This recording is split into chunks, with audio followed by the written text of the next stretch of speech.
Well, it seems that Christmas came a little bit later than we expected. New injury news which will warm the cockles of any cold heart. This is today's Arsenal News Show.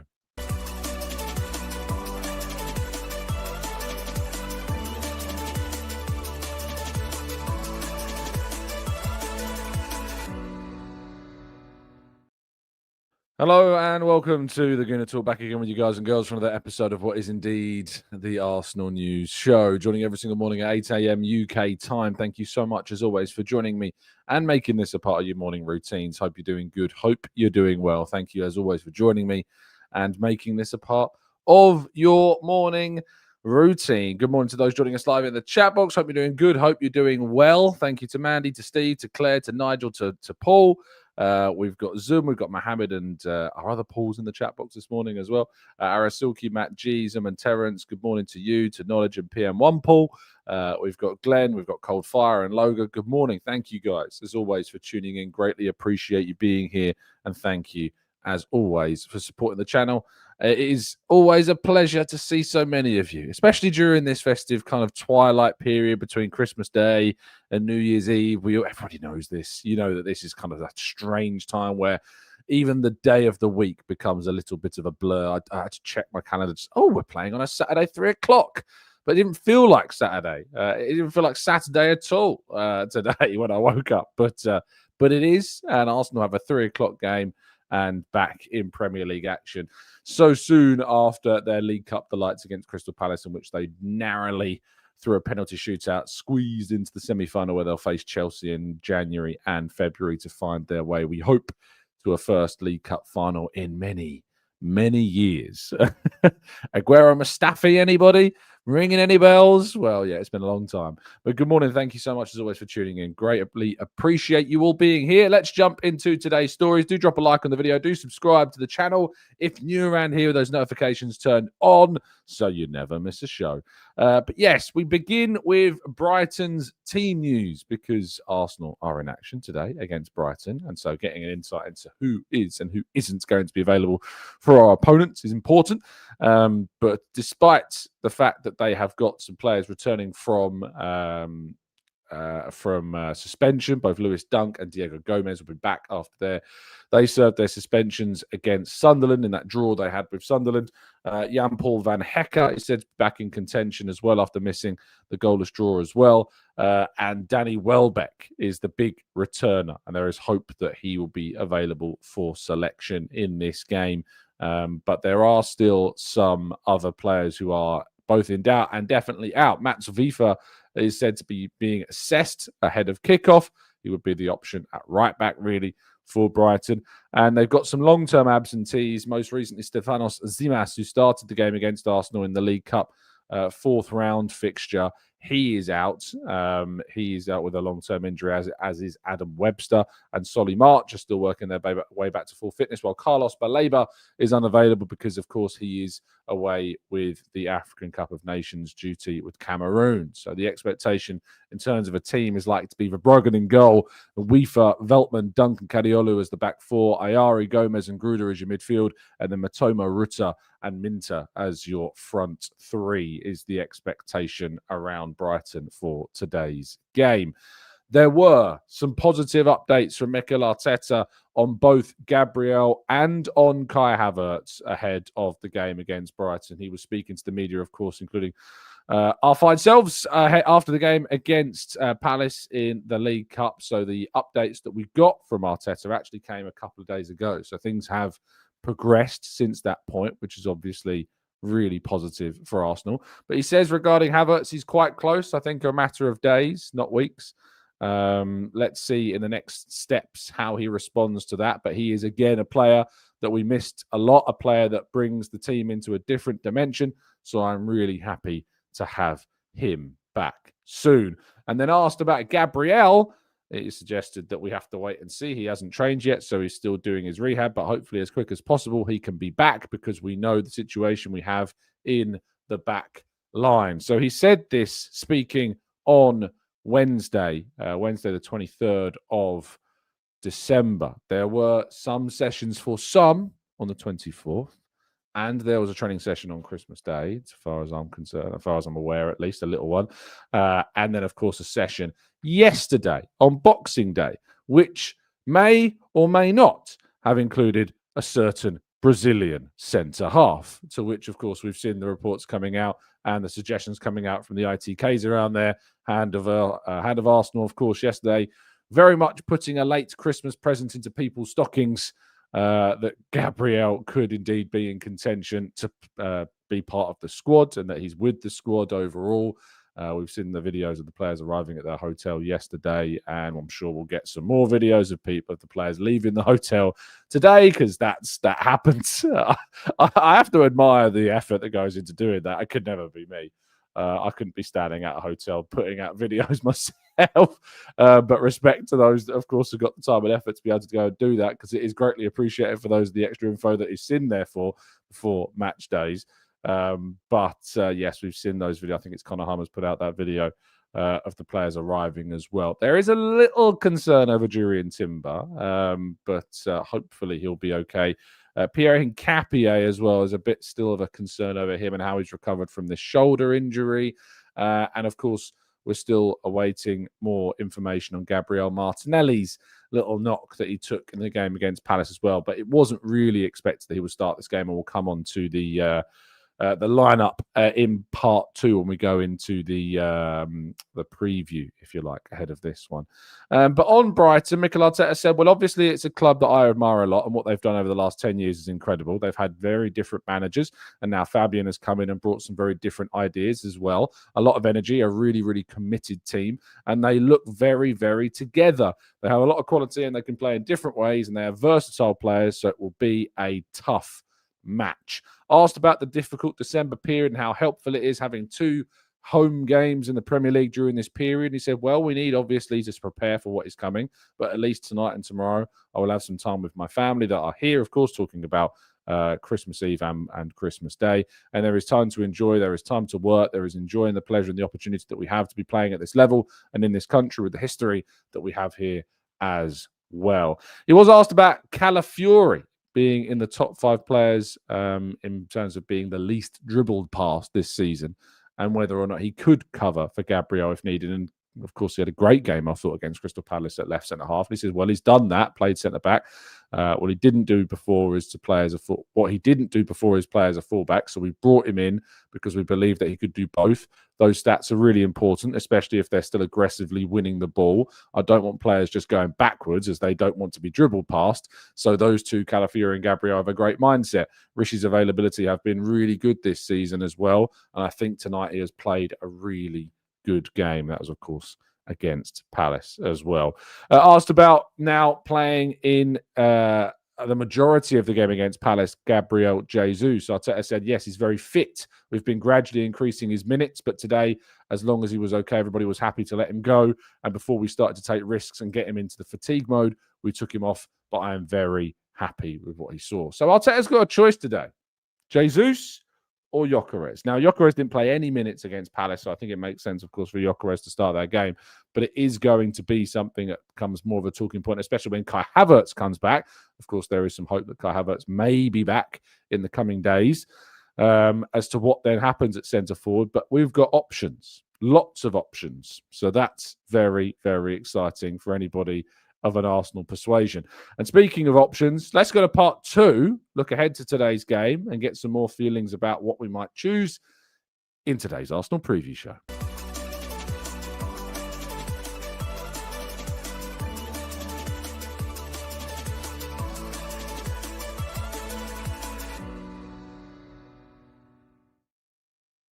Right, this is part 2, where we're going to be looking ahead to today's fixture against Brighton in the Premier League at the Emirates. 3 o'clock kickoff, no UK broadcasting. So it's a classic 3 p.m. UK embargo broadcast section. So those that are, of course, in the ground will be some of the few in the UK, alongside those that find ways to watch games in those 3 o'clock kickoffs. If you are unable in whatever way to be able to keep up with the game via visual aids, of course, we will have the live blog available on the football.london website that we'll be running throughout the game. So make sure you look out for that. If you need updates every few minutes or so about what is going on in the game and every big action that takes place on the minute. You can find on the football.london website, and I'll be there a little bit later on this afternoon to provide that for you. But let's look at today's lineup, shall we? Saka, of course, I think has to come back in and start on the right-hand side. Trossard has to come back in, start on the left. We've got Odegaard playing the 10, Rice in the left 8, Zubimendi in the 6.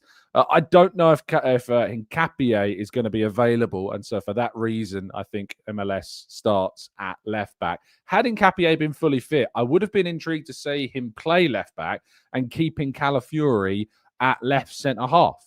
I really enjoyed Calafiori's left centre-half performance against Palace, and I think it's something that still is an option for us. And I think if we're going to manage Gabriel's minutes more effectively, we need to use our options. And I think Nkapie might be slightly better at left-back compared to left centre-half, and I think maybe Calafiori can be excellent at both. So based on that, you could still use Calafiori there. Timber and Saliba on the right-hand side. Again, we're kind of keeping fingers crossed that Timber is okay to start this game. And we're hoping, of course, still that he's going to be okay to continue in that position, because we don't have too many options, if any, to play right back. We have Marley Salmon, or we have Josh Nichols, and one of those two may be an option from the bench in the weeks to come, while we still await the return of Ben White and Christian Mosquera. But yes, the right back still remains a little bit of an uneasy area right now. And if there was to be an injury, it would be very, very, very frustrating. I think Timber needs to be protected for that game against Villa, of course. So if Arsenal do manage to somehow get themselves a lead, which has been a little bit of a challenge of late, I would like to see Timber taking off in part of this game. And David Raya starts in goal. That's the selection that I'm going for. But I'd love to know your thoughts and your predictions and scorelines, of course, in the chat box. Would love to get your thoughts and feelings around what you're expecting to see today as well. Let's see what you guys are going to go for. Mohammed says we need the 3 points. And Cole Fire says, thanks for including MLS, Tom. He deserves a run. Well, we haven't got much choice if Nkapie is out, of course, but I do think that he needs to be given more minutes, and an opportunity comes along, he needs to try and take it. Nick Z says, once Gabriel is back, he can play every game straight away, or rather, can he play every game straight away? I'd be reluctant to throw him in from the start straight away and then just keep hammering away at minutes. I think we need to be conscious about the fact that he suffered an adductor injury, which is a muscular problem, and that's always got the risk of re-emerging. So we need to be conscious about that element of his game. Francois says, I think Miles Lewis-Skelly would prefer, just because we need to do stuff in the midfield area as well. And the predictions are now coming in. Mohammed says 4-0. Grantley Poo says Arsenal 5-1. Gyökeres gets one. And Odegaard, OG. Is it OG? Who's OG? I'm assuming that's Odegaard. But unless I'm being an absolute fool, but OG gets 4. Kirill says 2-1 to the Arsenal. Matt G says, what do we do if Timber is injured? Your guess is as good as mine, mate. That's the issue that we've got. Arthur says 2-1. Strictly Mad says 2-0 to the Arsenal. Knowledge says 3-1. Matt G's going for a 2-0 Arsenal victory as well. Spearmint says 3-0 Arsenal. 3 own goals by Dunk, Gruder and Rutter, respectively. Own goal being Arsenal's potential future top scorer. So we appreciate their help, as always. Steve says 1-0 Saka. Rancy says 3-0 Gyökeres, Odegaard and Rice. Aod says 4-0 to the Arsenal as well. Our own goal, of course. Of course, OG is own goal. Why? Of course, OG is own goal. 8 o'clock settings. Lucas says 3-0 Arteta hat-trick from the technical area. Logan says 3-0 Arsenal. Z says 1-0 with Saka scoring the goal before full time.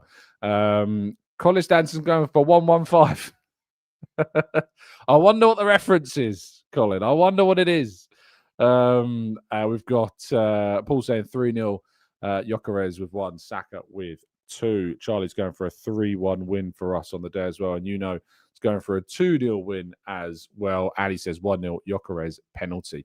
Own goal could be the difference for Arsenal today, but the difference for you when it comes to protecting yourself online is going to always be your famously brilliant VPN service that is only one to choose from, and that is, of course, NordVPN. If you go to nordvpn.com/Gooner, you can get yourself a significant discount off a 1 or a 2 year plan with 4 months extra months thrown in free on top of that as well. If you pick the right service, with a 30-day money back guarantee on top of that as well. Listen to your favorites while you're abroad. Shield your data from snoopers and criminals. There is no doubt that it is the number one choice of any VPN service. I will have no recompense, no debating. It is the number one. That's nordvpn.com/Gooner. Get yourself protected. Give your superpower, change your geodigital location on your laptop, mobile, or indeed your tablet devices. There is no question about it. Right, let's go to part 2, your questions and more. In part 3, I should say, right after this.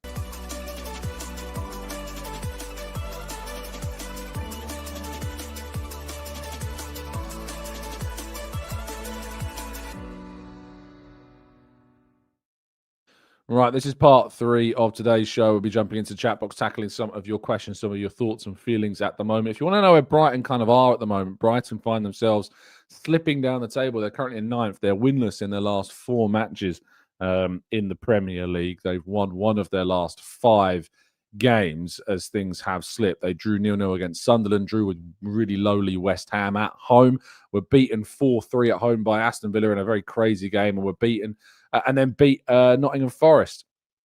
And before that, had beaten Forest, beaten Brentford, drawn with Palace, beaten Leeds, and of course were beaten by Arsenal in the League Cup, and even Man United managed to get a positive result against them. But their season has slipped off a cliff of late, winless in their last 4 games, as I say. So we're hoping that Arsenal can continue that run and very much hammer home that they need to continue such a poor place. Nigel says, in an emergency situation, could maybe Bukayo Saka play right back? I think in an emergency situation, I think I'd rather change system and go to a back 3.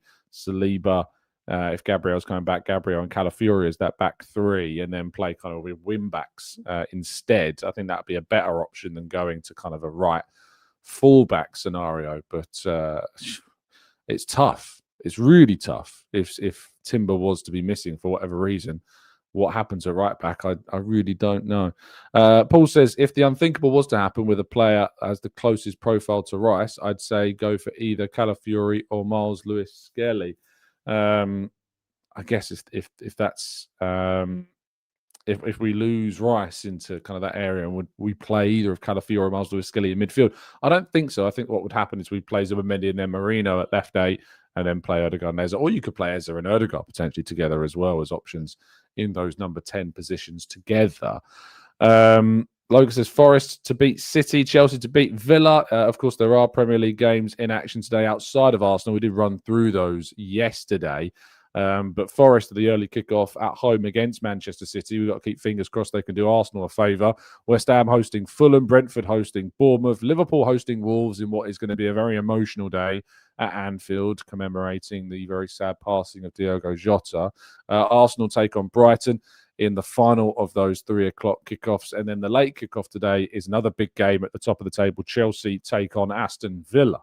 Aston Villa, I imagine, might be looking at that as a more winnable fixture than the Arsenal game. So let's see how indeed they tackle that one. But Sunderland then tomorrow take on Leeds, and Palace take on Tottenham to finish off the weekend's festive fixtures. Brighton Nixie says Brighton are inconsistently inconsistent, which is strange because that probably means they're consistent. Does it not?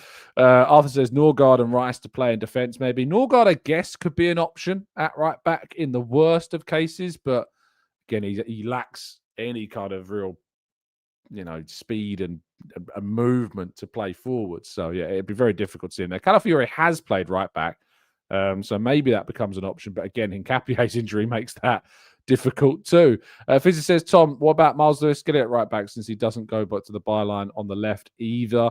Again, could invert from the right maybe, but it's difficult to see a 19-year-old being thrown into a right back position like that. But someone will play. Jonas says, I remember the days where Ainsley Maitland-Niles was playing right back, of course, for us. Yes, he was right-footed, though, so difficult.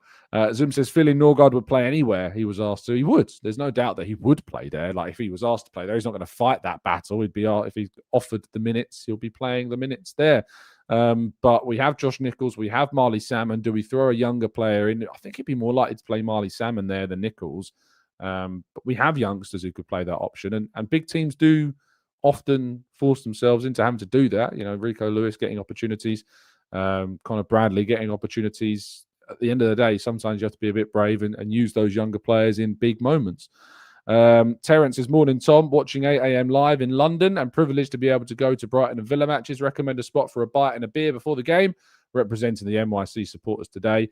Of course, if you're coming over from the States, you've got to try and hit the big spots, go to the Tollington or go to the 12 Pins and enjoy that. In terms of kind of food before the game, there's some really nice places around, of course. I enjoy a number of different spots. You've got Terra Rossa on the upper road, which is really nice Italian place. The Lucia as well on the Holloway Road as well is very nice. There is, as a personal old ritual, if you just need a snack before you go anywhere, if you get off at Finsbury Park and you go to Roosters, you'll get the best chicken wrap you've ever had. So recommend the medium sauce as well, which is also very good. So there's a lot of places you can go to, but it's hard to go wrong. It is hard to go wrong. And he says, if we have to field you in the team anywhere, Tom, where would you play in the current Arsenal team? Left back in the changing room, probably, Andy. But in all seriousness, if I had to play these days, it would have to be a centre half. Although my passing abilities are very much in question. Tunde says, if you have to predict what game do you expect Kai to be back, and is Kai over Victor Gyökeres when he is back? Obviously, the information that I had at the start of this month was that both Kai and Gabby were pushing to return before the end of the year. So it might be that Kai can feature maybe on the bench against Villa, but again, it might be that he still has to wait until we go into the new year, maybe the Bournemouth game. Does he come back into the centre forward position over Victor Gyökeres? It depends very much on how he returns. You can't make the decision until you see what they are offering.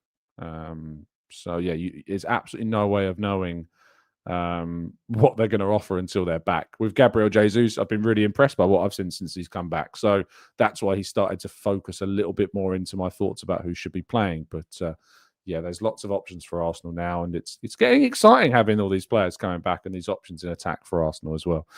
Andy, we've tackled that question. Today says, if you have to predict, we've tackled that one as well. Micah reckons Norgard is going to be something of a silent assassin for us. Premier Per Jensen is a big fan of the Burger Van outside of the Supporters Club as well. Is that Supporters Club by Gillespie Road? Is that the one you're on about, Per, or is it a different one? Let us know. Spearman says, Tom, would be a photographer at the Corner Flag? Mate, it's a tough job, that photography gig. I don't think I can live up to expectations. I've got a couple of friends who are in that business, and I think they'd put me to shame, quite frankly, if I ever had a go at it. AFC to the Light says, Stranger Things Season 5 or Fallout Season 2? I'm saying Fallout. I've watched both up to date now, but Fallout Episode 2 was particularly... Other than the Lucy storyline, which is a little slow, everything else has been really, really good. So Fallout for me. But I've really enjoyed the Stranger Things. No spoilers in the chat box for people who haven't seen it, by the way. JS says, Tom, back in London for a chocolate cake and a few games. Hope you have a great holiday. I didn't go on holiday. It was only a couple of days off. But if you are able to go to if you are from outside of the UK and are coming into the UK, grab yourself a Nando's, get yourself a chocolate cake. You won't regret it. And he says, I feel it's going to be after the Villa game that we'll see short cameos for returning starters. Mike says, re-MLS at right back. I was a right-footed left back and it can work, especially if you're better at football than I am. Does it though? Maybe that's backwards, Mike. Maybe it was just kind of needs musts while they threw you into the position. It doesn't necessarily mean something else happened. The Cheech says, I'm a big fan of Jan Impression. Their Bang Bang or Biang Bang noodles are awesome. Well, there you go. Some more suggestions coming in for people over for the game. Fergus in the chat this morning from Guns and Yellow Ribbons says, morning, Tom. Hope you had a great Christmas. Back to the main event today. Absolutely, mate. You too. Hope you've had a great time. Thank you as always for everybody supporting the channel, including the likes of Fergus and other channels that do indeed tune in every single morning. Kirill says, I'm going to wait for Fallout Season 2 for all episodes to be released before I watch it. I wish I could do that, mate. I actually prefer periodic releases because when you've got a schedule that's so busy and you can't sit down and binge things these days, I just think that I'd rather things dropped intermittently every week, because then I'm not flailing about trying to avoid spoilers and then catch up. So yeah, for me, nah. I don't want to drop them all at once because I prefer it when they're every single week. Carl says, what about this being the stadium and out? No.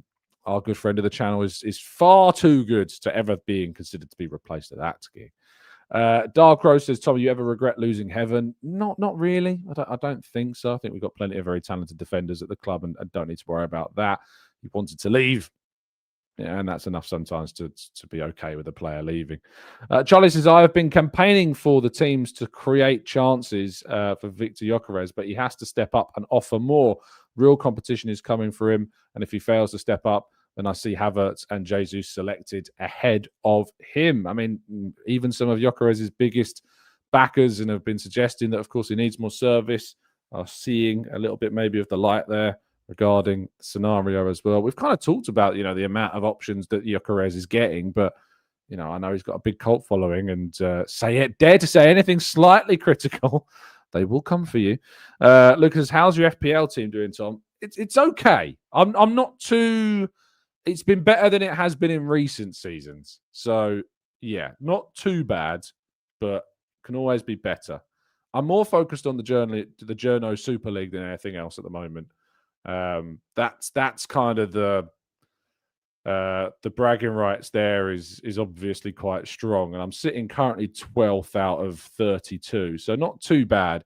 In terms of the TGT league, I'm 22nd in the Discord league, which is pretty good considering we've got 91 players in that league. So for our members, 22nd right now, not too bad. But in the 3,000 we've got in the TGT Fantasy League, I'm currently in the top 450. So that's not too bad either. Yeah, happy days. Not doing too bad.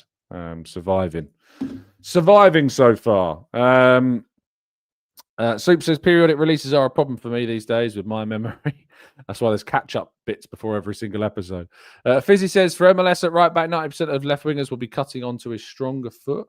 I guess so, but if that was true, then why don't everybody play a left footer on the right and a right footer on the left? There must be a reason. Gino says, Tom, if all of Havertz, Gyökeres and Jesus are available, which games do you think Arteta will pick Gyökeres to start in? Well, supposedly the plan at the start of the season was to start Gyökeres in kind of more of the less high-profile games, and Havertz would shoulder the burden of the kind of the bigger games as we gradually kind of bedded Gyökeres in.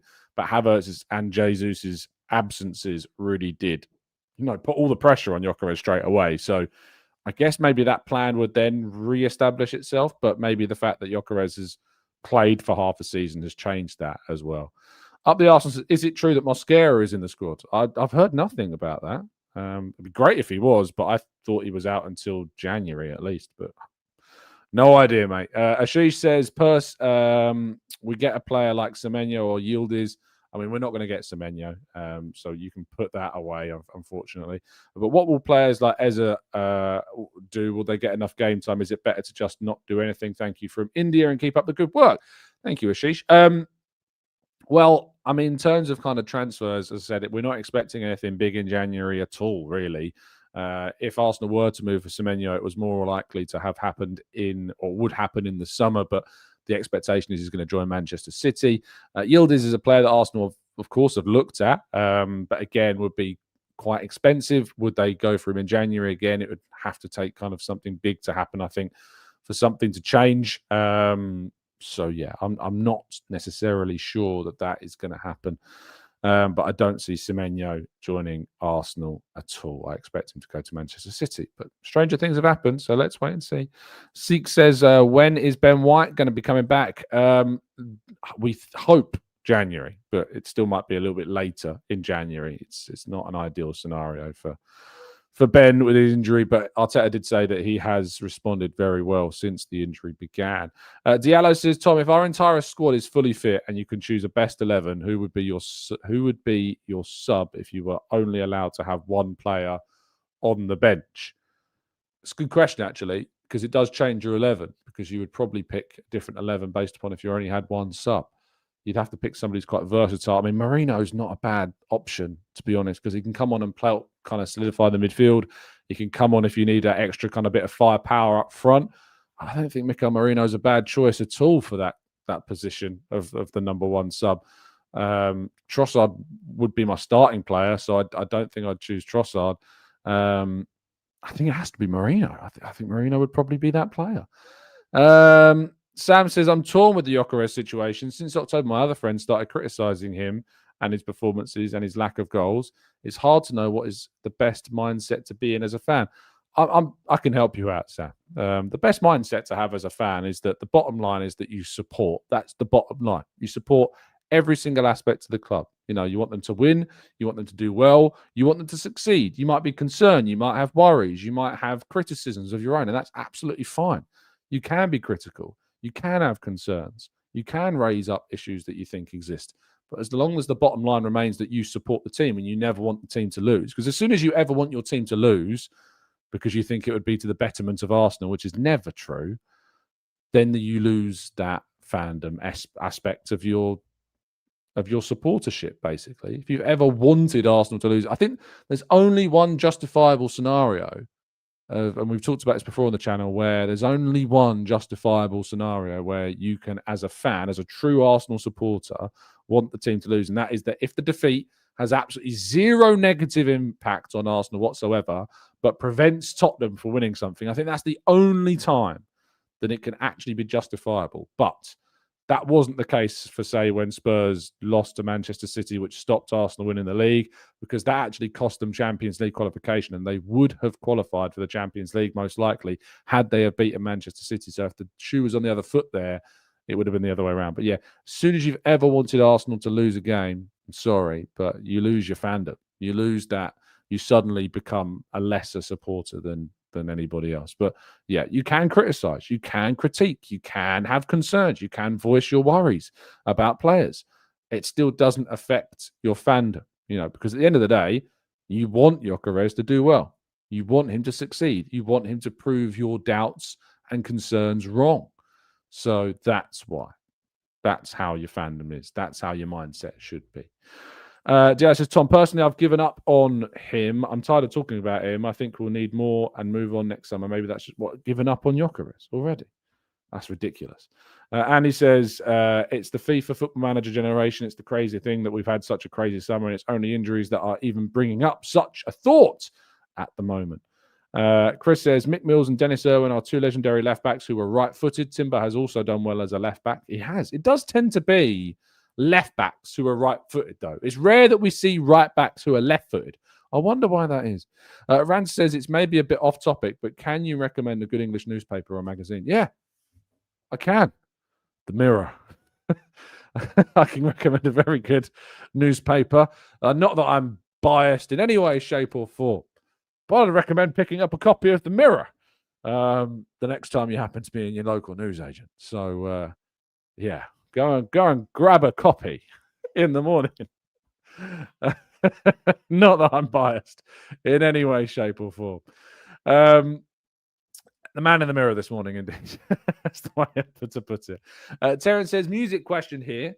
Have you ever been to a jazz cafe? I went last night with some people and randomly met at the pub by my hotel. The bass was pumping and the beats were so good. Proper London night. Terence, you'll have to let me know what that is. I love a jazz night.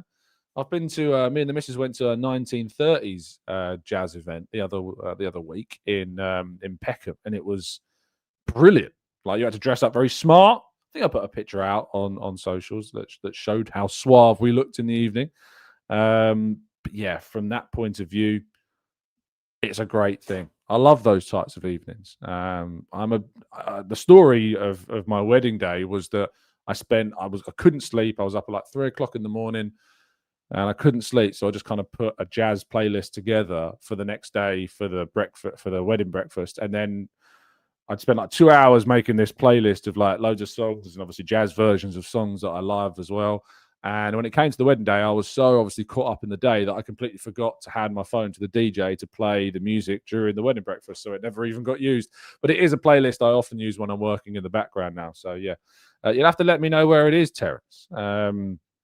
If you don't want to share it, maybe you want to keep it secret, feel free to drop me a DM. But if you're happy to share it, share it. Chino says, have to say that there are so many Spurs fans that wanted them to lose to City that season. It really shows how much of a serious club they really are. Yeah, I know.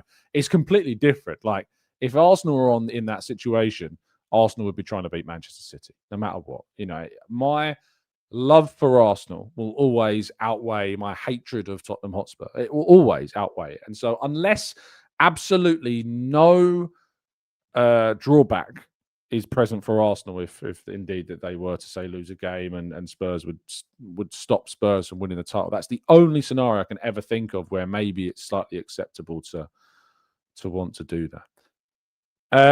Diaz says Jazz in Harlem, New York is awesome. Highly recommend when you visit. Yeah, New York is very much a big place for that as well. I mean, the proper Fallout music, yeah, indeed. Like if I'm playing Fallout, I'm chucking on Diamond City Radio and I'm listening to the music in the background because it's just kind of one of those chill, just nice. It's just nice. It's just nice music. Like I can't really extend any more descriptors than that. Some music is just nice. Of course, I'm a big drum and bass fan, as you can see from all of the memorabilia behind me. But spectrum of music delights are great, and enjoying different types of music as well. The Jazz Cafe is the name. Oh, I see. Sorry, it wasn't a jazz cafe that you went to. It was called the Jazz Cafe. I apologize. Not a jazz club. It was all drum and bass and electronic. Hold on. So it's called the Jazz Cafe, but it wasn't jazz. It was all drum and bass and electronic. I mean, that sounds perfect for me, really. It's called the Jazz Club, but it plays drum and bass.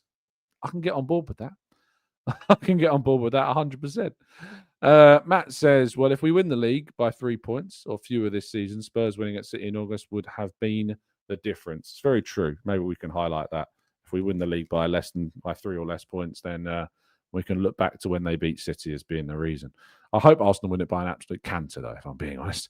Jared says, hi, Tom. Greetings from South Africa. Any news on the potential transfers in January? No, we're not expecting anything unless there's a massive U-turn in Arsenal's kind of attention towards that window. There might be some looking into kind of younger players potentially, but we're not expecting much, and nor do I think that there will be. Nor do I think there should be at all any kind of movement really in January. The only one I could really think of is if we suffered a serious injury and had to do something, but otherwise I don't think we need to sign anybody in January.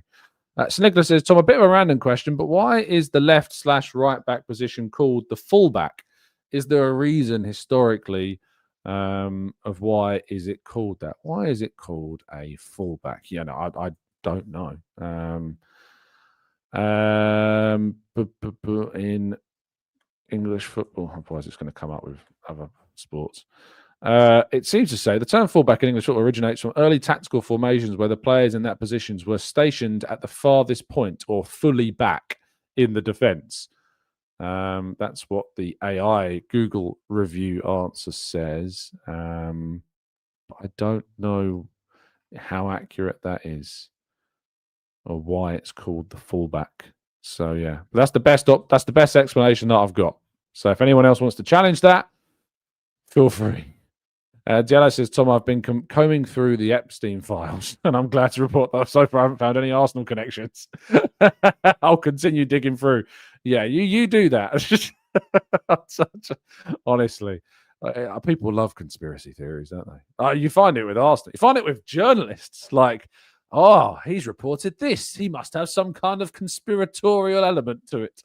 It's mad. People love it. They absolutely love to think there's more going on than there really is. ASC Till I Die says, I really want to see Gabby Jesus start and then Gyökeres play the last 30 minutes to run at the tired legs. What are your thoughts on that? I think that having not played any minutes against Palace, Gyökeres should be starting this game. Ian says, is 2-0 still a negative prediction for today, considering the 1-1 and the penalty prediction? I don't think it's negative to predict a victory, ever. It's not as positive as a 3-0, but I mean, no, of course it's not negative to predict 2-0. Mark says, Tom, the Jazz Cafe in Camden, London, which is a small venue with a small stage that hosts live performances, nice venue and nice vibes. Love it. Rid says, original football formation was like 2-3-5, so the two fullbacks were the furthest players back. There you go. Great explanation. AFC Tala says, I love it when Tom just shuts down wild takes. I'm entitled to. I see a take that I'm just like, that's nuts. I'm going to say it's nuts. I'm going to say how it is. And he says, I think it may even predate the WN formations. Super interesting for anyone interested to read up on Herbert Chapman's work. It is a bit geeky, though. It's nothing geeky about it, mate. Enjoy it. Enjoy research. If you're into it, do it. Just because I might tell you it's silly. Live your life. Choose what you want. So I posted, you might have seen that for Christmas, I got a Spain shirt of Mikel Marino on the back. I tweeted it on Christmas Day. I didn't really put anything out on Christmas Day, but I put that one tweet out and the Fallout episode review, which I also thought was good. And I had this person reply saying, I'm not an England fan per se, as I don't really follow international football, but why would you want a Spain shirt, especially as they beat us in the only final that we'll probably see for a long time? And the answer to that is really simple. It's because just do what you want. Enjoy your life. Don't let anyone tell you that you can or can't do something. Like, in the essence of buying a shirt, we can have more deeper conversations about some derogatory chanting. That's different. But when it comes to like buying a football shirt, if you're English and you want to buy a Spain shirt, buy a Spain shirt. Don't let people tell you what you can and can't wear when it comes to like different nationality shirts. It honestly, that's a level of sensitivity that I just think just goes beyond anything, really, doesn't it? Just enjoy life, people. Diallo says, Tom, are you one of those that believes Calafiori at left centre half and Nkapia at left back is the better option? I think we need Calafiori more in attack. I think it's an option. I think it's something I'd like to see. So I'd like to see it. I don't know if it's better because I haven't seen enough of it, but I'd like to see it. So yeah, let's see if it happens. I don't know if it will, but yeah, we haven't seen it enough yet to know if it can be better. I like Calafiori in both positions. I think Nkapia is probably a better left back than a left centre half. So I think he's good at both roles, but I think he's slightly better there. Ian says, man, why do I think that I have seen our club enough for 2 decades for me to go and to make those predictions in crunch games, Gunners for life? Yeah, I mean, very, very positive. Because we are positive and we're upbeat and we're currently top of the league. Yeah, it doesn't feel like it because if you watch or listen to some people, it certainly won't feel like we're top of the league right now. But I will remind you that we are. We may not be come kickoff if Manchester City do manage to beat Forest away from home. They will again go top of the league and Arsenal will need to respond. So let's hope that Forest can do Arsenal a favour and we can then widen the gap ourselves. And he says, on this day in 2007, Lorne Bentner scored a substitute goal just 6 seconds from Spurs. Fastest at the time, probably still is now. I remember watching Bentner come off the bench to score against Cardiff. That was one of the few earlier games that I went to as well. Spearmint says, exactly like if you want to buy a Haaland Norway jersey instead of an Ødegaard one, that's perfectly fine. Oh, I don't know about that. No, I'm only joking. You do what you want to do. For the record, all the international shirts I've got, I think every single one of the international shirts I've got has always got an Arsenal player on the back. So, hey, if you want to go and get a Haaland Norway shirt, go and do it. But I'd buy an Ødegaard one before a Haaland one all day long. I guess different maybe if you're Norwegian. Maybe you can make peace with that more. But I've got no problem with you doing it. I just wouldn't myself. Taylor in Talk Magazine says, I was at a Christmas party yesterday with fans from Chelsea, Man United, Spurs, and the way that other fans moan, I had to be reminded that we are top of the league. Our own fans making it hard to enjoy it. Yeah, I know what you mean, mate. Arthur says, Man United beat Newcastle with 4 rookies by the end of the game. I think they had to, didn't they? And from all intents and purposes, it sounded like Man United were pretty darn awful. And we're very fortunate to have won the game. Their injury situation is mounting, no pun intended, up quite considerably. But yeah, Jack Fletcher, Tyler Fredrickson came off the bench and they started the game with Aiden Heaven. And that was it. So it was, 3? No? It's not 3, it was 4, Arthur. 4 club rookies played. So not 4, but yeah, they're in a very awful situation, are United, and didn't play very well at all. Chris says, what are your realistic score predictions for Forest and City? I'd City to win 2-0. It's my realistic prediction for that game. And Mike says, no, it's not okay. Haaland is the enemy.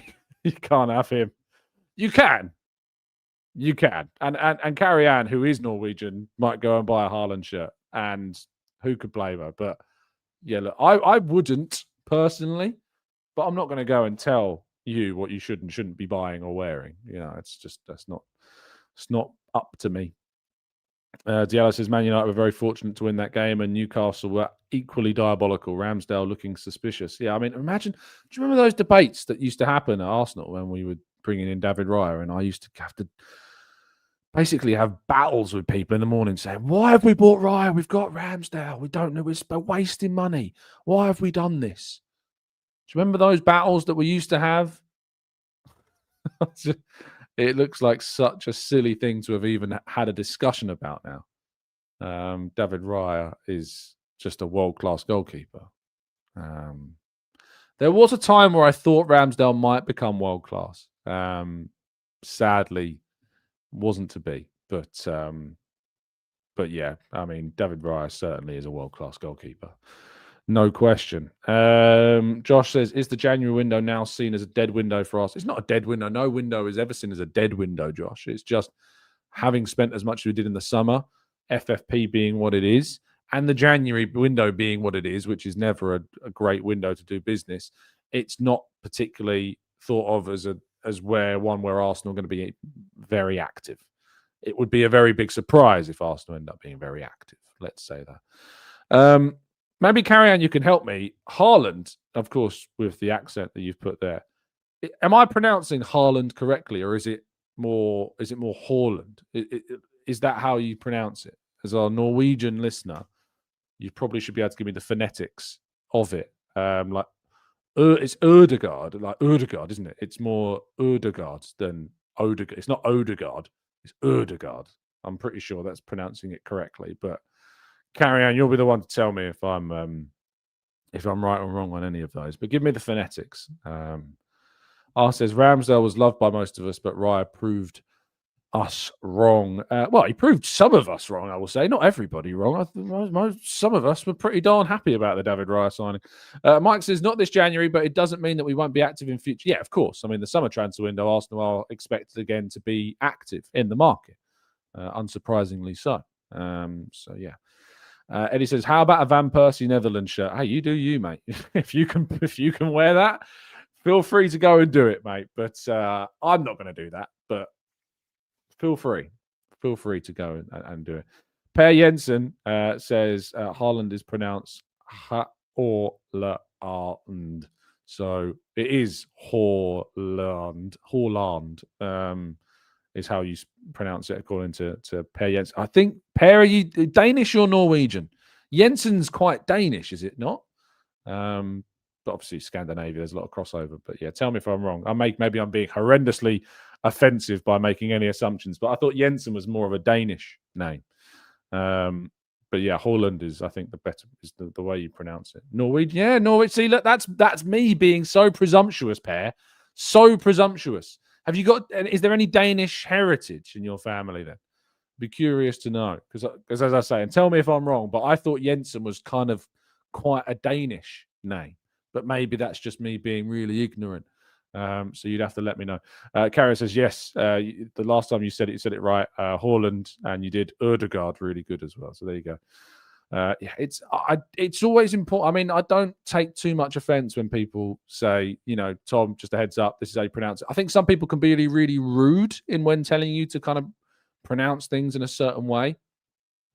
I find often, and I don't know why it happens with the Eza situation, I find that when people tell me that I've pronounced like Haaland or Ødegaard incorrectly in the past, it's been like, hey, just a heads up, Tom. This is it. If I say Eze rather than Eza, the tone that people come at me to try and correct me in my pronunciation is it's sometimes so much rude. I don't know why.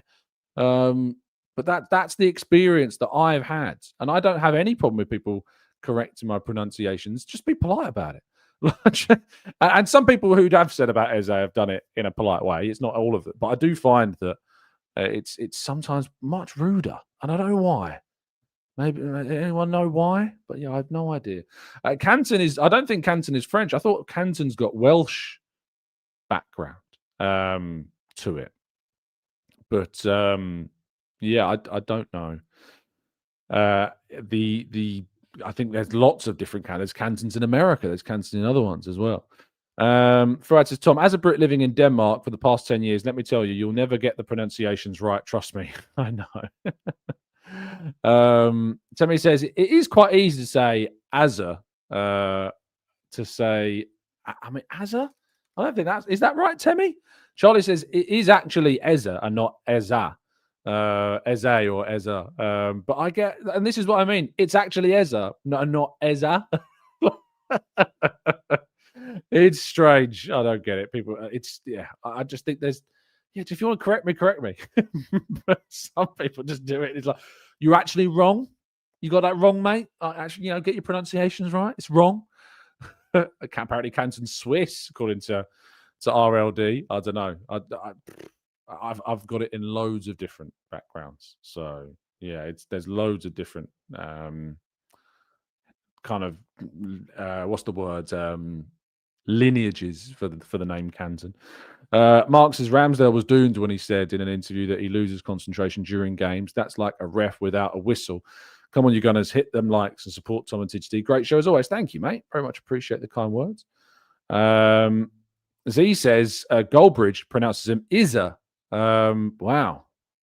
I mean, I'm sure that's almost certainly probably wrong. Soup says, I thought Canton was a Swiss county. I think it may be. It's also a place in America. You've got obviously Cantonese areas in China. So yeah, Canton's got a lot of different names.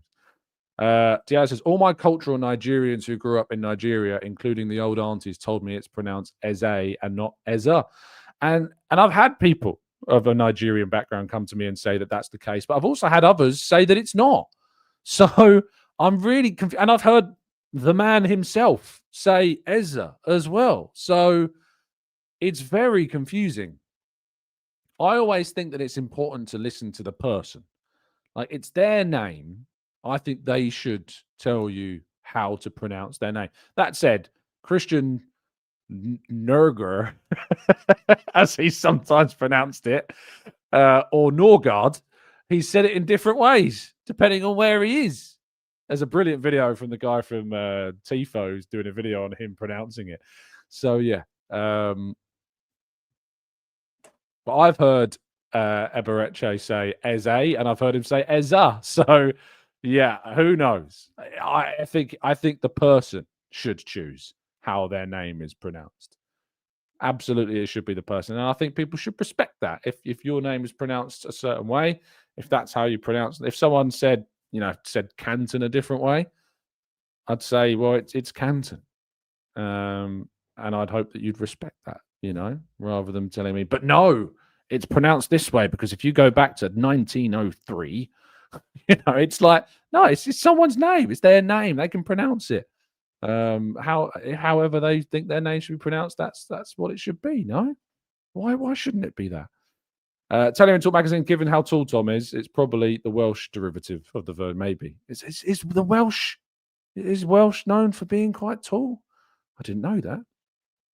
I didn't know it was a tall nationality. Didn't know that. Kirill says, take it Ezza or easy, people.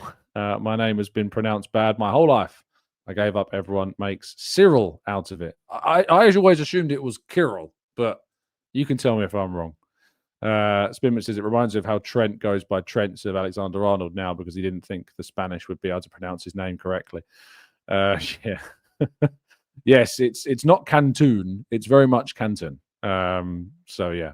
And if someone was saying Canton, and I said to you, no, it's pronounced Canton, even if it was through some kind of heritage or background actually pronounced Canton, I'd tell you, well, it's my name and it's Canton, so respect it. I think that's really important to say. I think it's important. Rids Arados says, it triggers me when people with Italian surnames pronounce them in their own language, though, like Cucurella. Why does it trigger you? Well, Cucurella is a Spanish player, but is Cucurella? It's Cucurella, right? Cucurella is the Spanish pronunciation, but you're saying that Italians would pronounce it Cucurella because it sounds Italian when you say it that way. So I wouldn't be triggered by it, but But I absolutely get where you're coming from.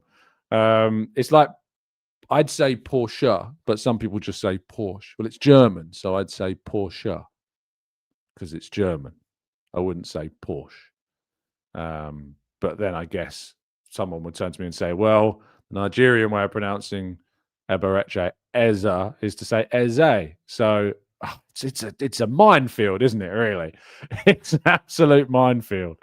Clement says Ebereche may not know how to pronounce his name because he is more British than Igbo, which is a Nigerian tribe, where that name comes from. It is Eze, not Eza. I'm a full-blooded Igbo person. But would you not respect someone's, if they want to pronounce it Eza and they've grown up their whole life saying Eza, is it not fair that that they have that respected? No, I don't think it's too. I mean, it's if it's their name and they say Eza. I mean, we'd have to ask him. We'd have to categorically, what is your pronunciation of your name in how you say it? Categorically tell us. Next time I ever happen to come across Ebereche, I'll ask him. But do you not see where I'm coming from? Like, if someone says this is how I pronounce my name, I'm like, cool. That's how I'm going to say it. So yeah, I don't know. I don't know. Izzy says my name is from Israel and every single accent pronounces it differently. I just accept it. No need to be triggered. I guess it's personal for you. I know there are some people I know that have their names pronounced incorrectly all the time, and they just accept it. There are a lot of like Irish names. I mean, when I used to be a teacher, it was a minefield because I'm reading through a register, and then what's the classic Irish female name? Niamh. Because if you read the name Niamh, it reads Niamph. Or Saoirse as well. There's like a lot of Irish names that are really difficult to pronounce, and when you read them as like an English bloke with like no respect for anyone, you're reading the name and you're just like, I'm going to give it my best go, and then you're going to have to go and tell me what it actually is, and then the way you tell me about it, I'll say it the way you want me to say it. So yeah, there you go. Diallo says, Tom, I think you're missing a delicate perspective here. The word Eze or Eza is not just a name in Igbo. It means something cultural and inherent to Igbo people. That's why Nigerians will try to correct you about it. Hey, look, if I'm speaking to somebody who says their name is Eze, I will say Eze. If I hear the person say Eza, I will say Eza. Do you know what I mean? So I get where you're coming from. And so if I was talking to somebody who found it disrespectful for me to say Eza rather than Eze, I will then say Eze. But if I'm speaking to somebody that says my name is Eza, I will call them Eza. I won't correct them on their name. Does that make sense? I'm not going to correct somebody else on how they're pronouncing their own name. So, and nor would I. Yeah, I don't think I'd be so irritated by that either. People are different, people are entitled to their own opinion on that, but I wouldn't impress it on somebody else to do something. Diaz says, I've got you, Tom. You're simply just respectful in this case. I get it. And I'm glad that you get it. I'm glad that it's understood, because some people don't get that. And I've had some pretty awful messages from people who really don't like it. But I just think that you should respect the person saying the name, how they pronounce it. And until you're told otherwise, that it's pronounced this way, I respect the way they pronounce it. I don't think it's too deep beyond that. Knowledge says, Tom, what if someone has a pretty common name but gives you BS on how to pronounce it, i.e. butcher being pronounced boucher? Well, if they pronounce it boucher, then you pronounce it boucher. No? I get what if someone has grown up pronouncing their name this way, then respect the way that they pronounce it. No? I really don't see what the fuss is about. I'd really struggle with that one. Yeah, and maybe they're French as well. Maybe that's like French descent. Maybe that the name butcher has come hundreds of years in the future from boucher. Who knows? But if they pronounce it that way, that's how I'd pronounce. Mrs. Bucket is great though. Yeah, the Mrs. Bucket sketch is what did she say? It's bouquet. It's Mrs. Bouquet. Good morning, Mrs. Bucket. It's bouquet. It's bouquet. It is a very good sketch, that. But yeah, and look, if I was speaking to Mrs. Bouquet, I would say, good morning, Mrs. Bouquet. I wouldn't say, good morning, Mrs. Bucket. Because if they pronounce it bouquet, I'd say bouquet. I'm not going to say Thierry Henry, am I? If he pronounces it Henri, I'm going to say Thierry Henry. It's just the way it goes. But if he came to England and said, my name's Thierry Henry, I'll call you Thierry Henry because that's what you've told me your name is. My goodness, I think we've done half an hour on name pronunciations this morning. Goodness gracious me. The Aaron is brilliant. Keegan-Michael Key is a genius. So yeah, if you've not seen the Keegan-Michael Key sketch of him in the classroom, Balake, it's just brilliant. I would absolutely go and recommend watching that. D-Nice, and so you got D-Nice, Balake, Aaron, and there's one more. There's one other person. Who's the other one? I can't remember the other name is. Someone in the chat box will know. Who's the last person in that group? Because there's one more. I can't remember. That's going to bug me now. I'm going to have to go and watch it. But yeah, go. Yeah, it's Jaqueline. It's Jaqueline. Jacqueline suddenly becomes Jaqueline. So that, yeah, great sketch. Go and watch it. If you haven't seen it, it's brilliant. I also really like the one where it's like they're like two good mates and they're going around. One is bringing their partner around to their mate's house, and the way they talk, it's just so funny. And they kind of run off to say things they wouldn't want to say in front of their wives, and eventually kind of goes into they're in space as astronauts. And it's so funny. This is what I mean. When we had those really serious conversations about like the poverty chanting and stuff, like there's genuinely time for really serious conversations. And that's not me saying that you can't have a joke and you can't, if you're watching a comedy show, you go to a comedy club or you go to a stand-up night, you expect to hear jokes. Some of those jokes might even be slightly offensive. And that's because they're jokes. They're not intended to cause offense. You're going there because you know what you're expecting. If you ever go to a comedy club in the mindset that you're going to think I'm going to be offended, why are you going to a comedy club? That environment is what that's for. It's for jokes. It's for that lightheartedness. It's like sketches and comedy shows. They're jokes. It's different. I absolutely think that is such an important element of culture, not just British culture in general, that jokes remain jokes. But then there are things that are more serious to talk about, like chanting "Feed the Scousers," which, as far as I'm concerned, or as far as I heard, was apparently chanted last night at the Man United game. Deplorable. That's not a joke. You're not going to a football game as a Liverpudlian to hear the historical background or the derogatory stereotypes of your city called out so horribly, so unprovoked. It's night and day. I feel strongly about that. When you go to a comedy club, you might hear an offensive joke, but it's a joke. It's not designed to hurt anybody. It's designed to make you laugh. Those environments are designed. I listen to a lot of Jimmy Carr's stuff. I think Jimmy Carr speaks about kind of the idea of comedy in a really important way. So I think that the sanctity of a joke should remain as such. And that's, I think people misinterpret how I talk about when I go into really serious things like sexism and racism and homophobia and anti-Semitism, Islamophobia, all of these different things, poverty chanting, tragedy chanting. These are serious conversations, They're serious things that we should discuss and condemn and talk about in a serious way. But if I go to a comedy club and I listen to, say, Paul Chowdhury, Paul Chowdhury will say things that if you said some of the things he said in a serious context, you'd be like, that's horrible, that's offensive. But in a comedy club, in that environment, the context changes. You're in a comedy club.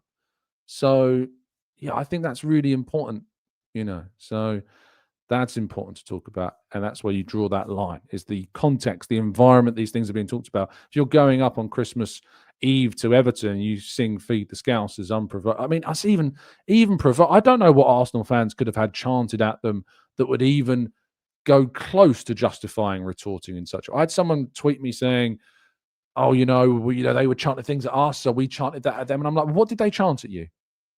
What on earth did an Arsenal fan get chanted at that made them think, oh, you know what I'm going to do? I'm going to sing a song that's derogatory to the historical, socio-economic background of a country that's seen hundreds of thousands, perhaps millions suffer, not just in Liverpool, all over the country." I mean, what on earth? What on earth are you going to be able to be chanted at as an Arsenal fan? I don't know. So feel free. But yeah, I think that a comedy club is kind of what I call the safe grey area. It's kind of a nice way of putting it. The comedy club is the safe, or comedy sketches on television, on comedy networks and comedy shows. It's called the safe grey area.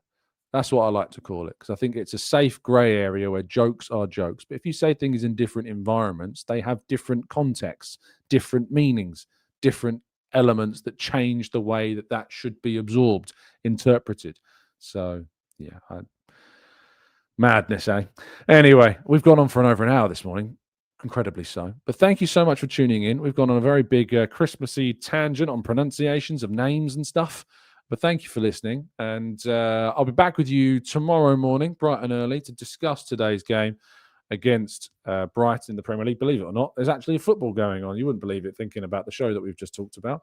But thank you so much for tuning in and listening. Greatly appreciate it. If you do indeed enjoy the shows, please do drop a like, subscribe, and I'll be back with you tomorrow. Stay safe, stay well, stay happy and respectful, and as always, up the Arsenal.